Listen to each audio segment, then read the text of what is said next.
আজকে আবারও weight loss জার্নির ডে 2 নিয়ে তোমাদের সামনে হাজির। সকাল সকাল একটু উষ্ণ গরম জল করে নিয়েছি, আর তাতে একটু লেবু আর চিয়া সিড দিয়ে নিয়েছি, যেটা আগের দিন রাতে ভিজিয়ে নিয়েছিলাম, ওটা খেলাম। তার সাথে দুটো খেয়েছিলাম আলমন্ড।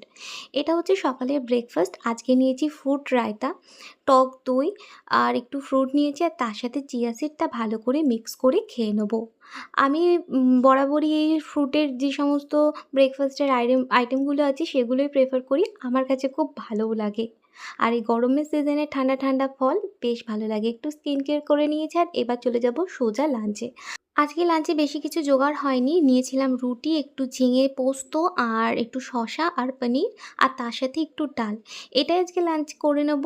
আর এইরকমই আমি খুব সিম্পল লাঞ্চই পছন্দ করি। একেবারে চলে যাচ্ছি বিকেলে। বিকেলে খেয়ে নিচ্ছি এবার অ্যাপেল সিডার ভিনিগার, তার সাথে একটু গরম জল।